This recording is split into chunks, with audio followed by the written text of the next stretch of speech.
জি বলেন, মুমিন মৃত্যুবরণ করার পর তাকে যখন কবরের মধ্যে রাখা হবে তার কিছু আমল আছে, ওই আমলগুলা জারি হবে। সব আমল বন্ধ হয়ে যাবে, কিছু আমল জারি হয়ে যাবে, মানে জারি থাকবে, সওয়াবগুলা পুষতে থাকবে তার কবরের মধ্যে। আমল সব বন্ধ, আমল তো আর করতে পারবে না, তো আমলের সুযোগ শেষ। এখন কিছু আমল সে করেছে, এগুলার সওয়াব তার কবরে যেতে থাকবে। এক নম্বরে ইলমান আল্লামাহু আও নাশারা, এমন এলেম সে দুনিয়াতে রেখে গিয়েছে, অন্যকে শিখিয়ে গিয়েছে, আর তার এলেম দুনিয়াতে প্রচার প্রসার করে গিয়েছে। এই এলেমের প্রচার প্রসার আর শিখানোতে যতজন শিখাইতেছে অন্য কাউকে, আর প্রচার প্রসার হচ্ছে, এটার কারণে যারা আমল করতেছে, ওই ব্যক্তি যে শিখিয়েছে তার কবরে সওয়াব যাবে। দুই নম্বর ওয়ালাদান সলিহান তারাকা, একজন নেককার সন্তান রেখে গেছে। এই সন্তান বাবা মার জন্য বলে রব্বির হামহুমা কামা রব্বায়ানি সগীরা। নেককার সন্তান ভালো ভালো কাজ করে বাবা সন্তানটাকে নেক বানানোর চেষ্টা করেছে, কবরে সওয়াব পুষতে থাকবে। তিন নাম্বার আও মুসহাফান ওয়ারাসাহু, অথবা কোরআনের উত্তরাধিকার অন্যকে বানিয়ে গেছে। আপনাদের এলাকার মাদ্রাসার একজন হাফেজ 10 জন হাফেজে কোরআন বানিয়েছে, ওই 10 জন আরো 10 জনকে বানিয়েছে, ওই 10 জন আরো 10 জনকে এইভাবে কোরআনের উত্তরাধিকার বানিয়ে গেছে। হাফেজ সাহেব যিনি প্রথম শিখিয়েছেন, এইভাবে যারা শিখাবে শিখাইতে থাকবে। এই যে কোরআনের উত্তরাধিকার তৈরি করে গেলেন, কবরে গিয়েও ওই কোরআন পড়নেওয়ালা যাদেরকে রেখে গেলেন, এই সওয়াবটা আল্লাহ দিয়ে দিবেন।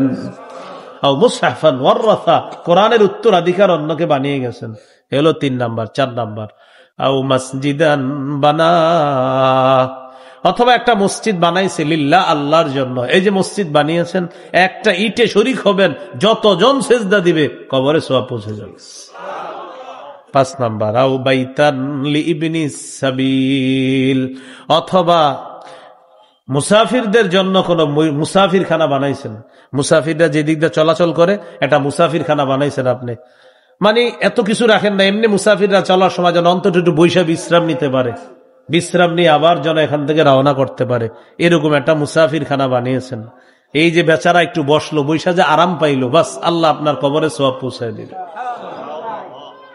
6 নাম্বার আও নাহরান আজরা, অথবা পানি পান করার ব্যবস্থা করে গিয়েছেন। কয়েল টয়েল জ্বালান নাই তো আশেপাশে?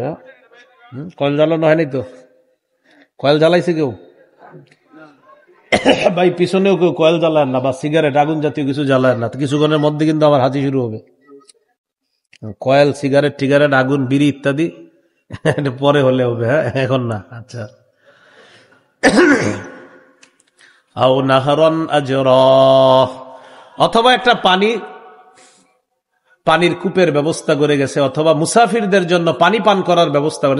অনেক মসজিদের মধ্যে মাশাআল্লাহ এখন মসজিদের বাহিরে পানি পান করার ব্যবস্থা করা হয়। এই কাজটা যারা করে, যারা এই কাজে শরীক হয়েছে, মৃত্যুর পরে আল্লাহ তাদের কবরে সওয়াব পৌঁছায় দিবে। 7 নাম্বার আও সাদাকাতান আখরাজাহা মিন মালিহি, অথবা সদকা, যেটা সে তার মাল থেকে বের করেছে সদকা, এই সদকা দুনিয়াতে যে সেটা করে যাবে, এটার সব আল্লাহ তার কবরে পৌঁছায় দিবেন। কয়টা আমল বলা হলো এখানে? 7টা। 1 নম্বর এলেম প্রচার প্রসার করে গিয়েছে। 2 নম্বর নেককার সন্তান রেখে গিয়েছে। 3 নম্বর কোরআনের উত্তরাধিকার বানিয়ে গিয়েছে। 4 নম্বর মসজিদ বানিয়েছে। 5 নম্বর মুসাফির খানা বানিয়েছে। 6 নম্বর মুসাফিরদের জন্য, মানুষের জন্য পানি পান করার ব্যবস্থা করেছে, মুসাফির হোক যে কোনো মানুষ হোক, তাদের জন্য পানি পানের ব্যবস্থা করেছে। 7 নাম্বার সদকা করে গিয়েছে দুনিয়ার মধ্যে, এটার সওয়াব আল্লাহ তাআলা তার কবরেও পৌঁছায় দিবেন। আল্লাহ আমাদের সকলকে কাজগুলা বেশি বেশি করার তৌফিক দান করেন। বিসমিল্লাহ। এই হলো আজকের 4 নাম্বার আলোচনা। আর আজকের সর্বশেষ আলোচনা কোরআন তেলাওয়াতের আদব। এটা খুব মন দিয়ে শোনেন। কোরআন তেলাওয়াতের 1 নম্বর আদব, আউযু বিল্লাহ বিসমিল্লাহ পড়ে কোরআন তেলাওয়াত করা। সূরা নাহলের ৯৮ নম্বর আয়াতে আল্লাহ বলেন, ফাইযা ক্বরাতাল কুরআন ফাস্তাইয বিল্লাহি মিনাশ শাইতানির রাজীম। যখন আপনি কোরআন পাঠ করেন তখন আউযু বিল্লাহ পড়েন, বিতাড়িত শয়তান থেকে পানা চান, আর বিসমিল্লাহ পড়া। সূরা আলাকের 1 নম্বর আয়াতে আছে, ইকরা বিসমি রাব্বিকাল্লাযী খালাক। আপনি পড়েন আপনার প্রভুর নামে যিনি আপনাকে সৃষ্টি করেছেন। তাহলে কোরআন তেলাওয়াতের 1 নম্বর আদব আউযু বিল্লাহ বিসমিল্লাহ পড়ে কোরআন তেলাওয়াত করা। কোরআন তেলাওয়াতের 2 নম্বর আদব ধীরস্থির ভাবে কোরআন পড়া।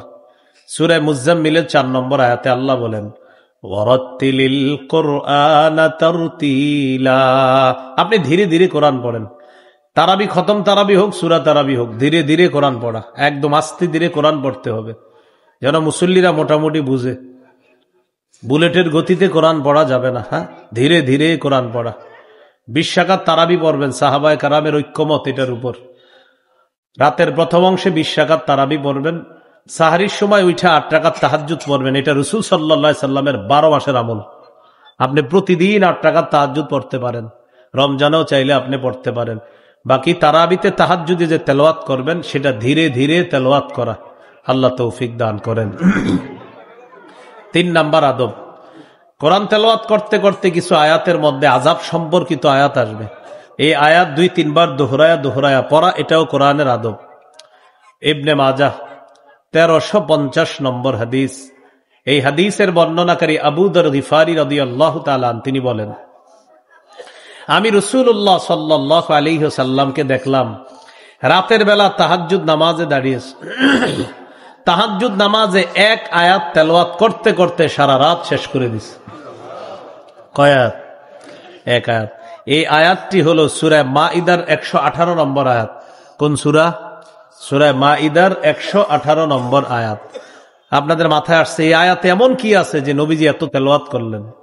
আল্লাহ তাআলা বলেন, ইন তুআযিবহুম ফাইন্নাহুম ইবাদুক। আল্লাহ যদি আপনি তাদেরকে শাস্তি দেন তারা আপনার বান্দা, ওয়া ইন তাগফির লাহুম ফাইন্নাকা আনতাল আজিজুল হাকীম। আর যদি তাদেরকে আপনি মাফ করে দেন আপনি মহাপরাক্রমশালী মহাপ্রজ্ঞাময়। ঈসা নবী আল্লাহকে বলবে, আল্লাহ আমার উম্মতকে যদি আপনি শাস্তি দেন তারা আপনার বান্দা, তাদেরকে যদি আপনি মাফ করে দেন আপনি তো মহাপরাক্রমশালী মহাপ্রজ্ঞাময়। এই আয়াতের কথা স্মরণ করে নবীজি আমাদের টেনশনে পড়ে গেলেন, আমার তো বিশাল উম্মত, তাদের কি অবস্থা হবে। তাই আয়াতের বিষয়বস্তুর প্রতি লক্ষ্য রেখে আল্লাহ রাসূল সারা রাত এই আয়াত বারবার পড়তে পড়তে তাহাজ্জুদ নামাজে এই 1 আয়াত পড়তে পড়তে সকাল করে দেয়। 1 আয়াত, ইন তুআযিবহুম, যদি আপনি তাদেরকে শাস্তি দেন, ফাইন্নাহুম ইবাদুক, তারা তো আপনার বান্দা, ওয়া ইন তাগফির লাহুম, যদি আপনি তাদেরকে ক্ষমা করে দেন, ফাইন্নাকা আনতাল আজিজুল হাকীম, আপনি মহাপরাক্রমশালী মহাপ্রজ্ঞাময় আল্লাহ। তাহলে 1 নাম্বার আউযু বিল্লাহ বিসমিল্লাহ পড়া, 2 নাম্বার ধীরে ধীরে কোরআন পড়া, 3 নাম্বার কিছু আযাব সম্পর্কিত আয়াত আছে, এখানে এসে আপনি দোহরায়া পড়তে পারবেন। একবার পড়ার পর আবার পড়া। এটা কিভাবে সম্ভব হবে? সম্ভব হবে কোরআনের কিছু কিছু জায়গার অনুবাদ শিখে নেবেন, তাহলে ওই অংশগুলো আপনারা যখন পড়বেন মজা পাবেন। ওই আয়াতটা আপনি বারবার দোহরায়া পড়ার মধ্যে তখন মজা পাবেন। আল্লাহ তৌফিক দান করেন। 4 নাম্বার সুললিত কণ্ঠে কোরআন পড়া। সুললিত কণ্ঠে সুন্দরভাবে কোরআন পড়া। নাসাইর হাদিস 1015 নম্বর হাদিস। ক্বালা রাসূলুল্লাহ সাল্লাল্লাহু আলাইহি ওয়াসাল্লাম, যায়্যিনুল কুরআনা বিআসওয়াতিকুম। নবীজি বলেন, তোমরা তোমাদের আওয়াজের মাধ্যমে কোরআনকে সুন্দর করার মানে সুললিত কণ্ঠে তোমরা কোরআন পড়ো। সুললিত কণ্ঠে কোরআন পড়ো, এ হলো 4 নাম্বার। 5 নাম্বার স্পন্দন সৃষ্টি করে কোরআন পড়া। স্পন্দন কাকে বলে?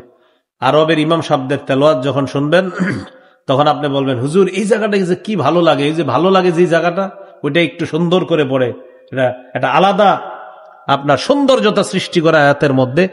এটার কারণে আপনার স্পন্দন সৃষ্টি হয়, আমাদের ভালো লাগে।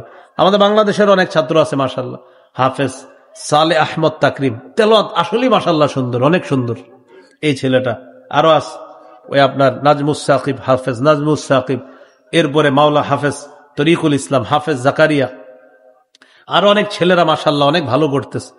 এই যে তাদের তেলাওয়াত গুলা দেখবেন, এই সব তেলাওয়াতে স্পন্দন সৃষ্টি হয়। তো এইভাবে স্পন্দন সৃষ্টি করে কোরআন তেলাওয়াত করা।